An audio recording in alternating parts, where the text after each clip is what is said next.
Hey everybody, it's Jason Blaha here, and once again it is time for a max effort upper day. But a quick reminder for those of you who watch these videos, please remember to click like down below, it'd be greatly appreciated. So I decided to mess with some close grip stuff because, realistically,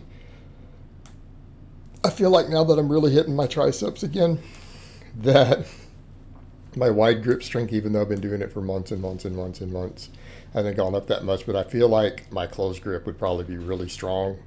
So I ramped up to just, a reasonable training max with 34 pounds of chains, got 275 locked out pretty clean. That's 275 before the chains. So I'm looking at that going, my close grip still probably stronger than my wide grip. Still probably stronger. And there's a certain point where I go, you know what, my shoulder health is really good. Maybe I should just mess more with my close grip stuff and keep hammering triceps and delts. I went back and looked at older videos, and my pecs were a lot bigger than they are now, even when I was doing exclusively close grip. So I think maybe some dumbbell work might be all they need with a bunch of close grip variations. Dumbbell work on speed days, maybe do dumbbell presses. But I noticed when I went over to my volume work after doing that, that weight was way too light. I went up to 185 and then did 5 sets of 10 with it on close grip, all paused. I come back and mess with it now that I've done just a little bit of JM presses and triceps have gotten stronger, that all of a sudden my close grip is going back up. So you know what? It might just be the way to go. I do really, really well on wide stance squats. Real well on wide stance squats, but you know what? The close grip might be the way to go for me for benching. And we can argue biomechanics all we want. It seems like no matter what I do, I'm better at it. And now that I'm doing all this lat work, my lats are blowed up again. And I feel like they're just like slingshots out of the bottom. So it's almost like all I have to do is lock it. But yeah, no massive arch needed, just get tight, flat heels. And it just feels good. It feels solid. So, you know what? We need to go back to what worked. Because I was benching over 350 close grip back before I got hurt.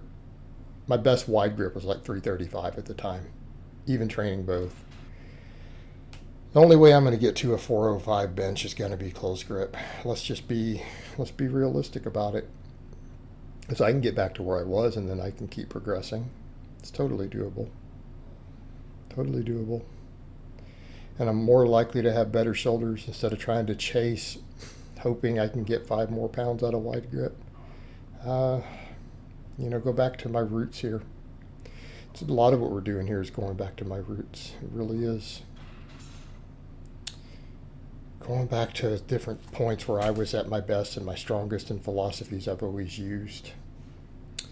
And, I think that might be the way to go, right? Do this, get ready for Worlds. It'll help my total. If I just come in and close grip, probably be better. But I got to keep hammering those triceps. I need to make sure my shoulders are real strong if I'm going to do this. And of course, my pecs are going to go from it. I don't want people to think that people get this idea that pecs don't get worked on the close grip. No, the pecs are still a primary mover. They get a lot of work. And I think especially if I throw in a little dumbbell work, that'll give that little bit of push they need, or occasionally use a McDonald bar, or whatever. Whatever we need to do to get that deeper stretch on the pecs, to give them a little bit of hypertrophy, particularly out of the bottom, right? To get a little more pop out of the bottom if I need to from the pecs.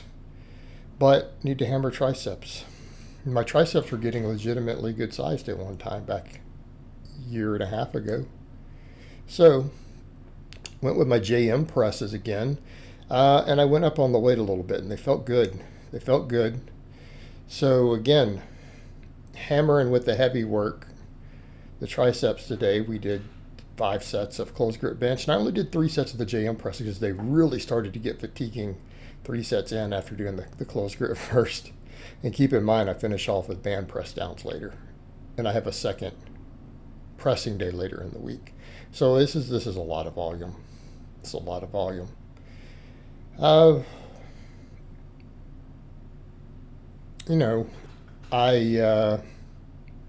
getting this up a little later than I wanted today. This workout took longer than expected. I had some other things sidetrack me this morning.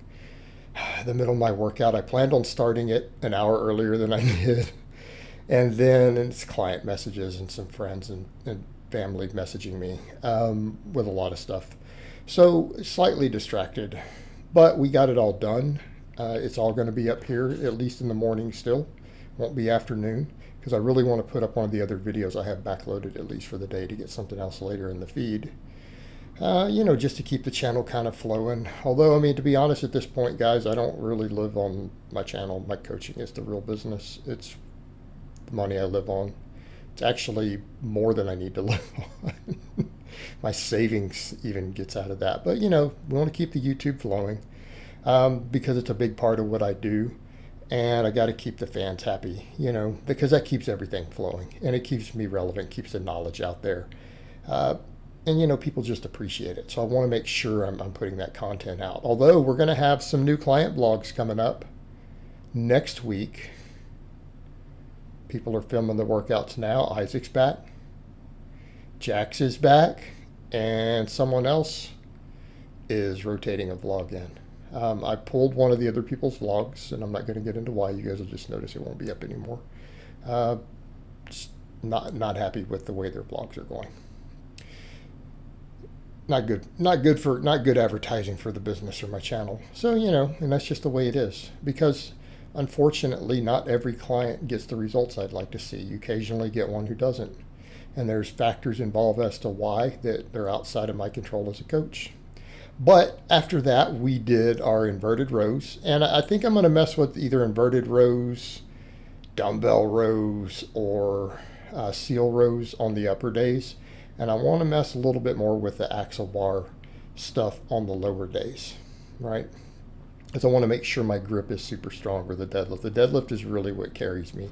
It's one that's going to carry me the most in meets. What I'm most likely to be breaking records on over the next year.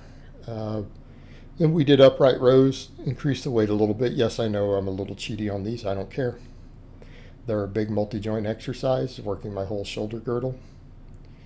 And I may not increase the weight really much on these for a while because now I am, using a little bit of body English.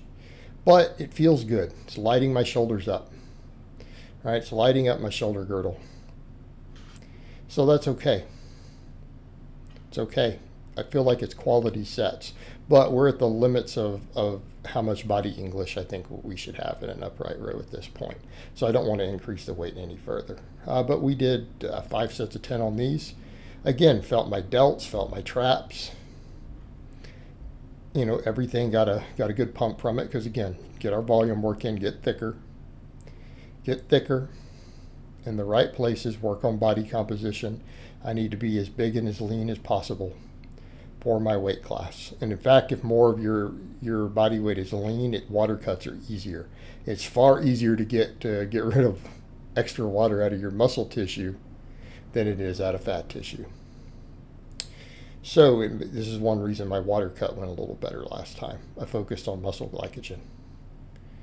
Then I did plate raises with a 45 all the way up overhead. I got only 3 sets of these, and I'm like, yeah, my delts, my shoulders are pretty well hammered because not counting any of the pressing or other pulling, it is 8 sets for shoulders, for just my delts and upper traps and stuff.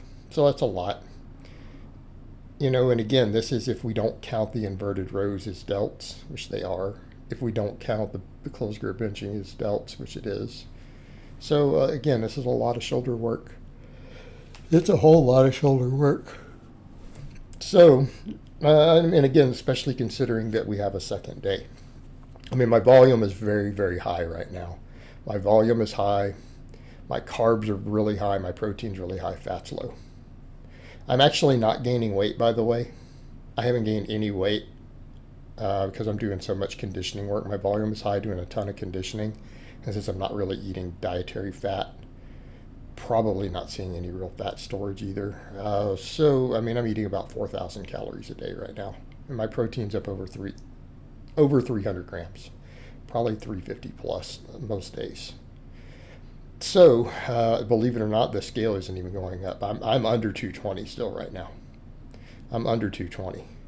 in spite of the fact, I've regained the water, I technically am weighing slightly less than I was, whatever, 2 weeks out from weigh-in.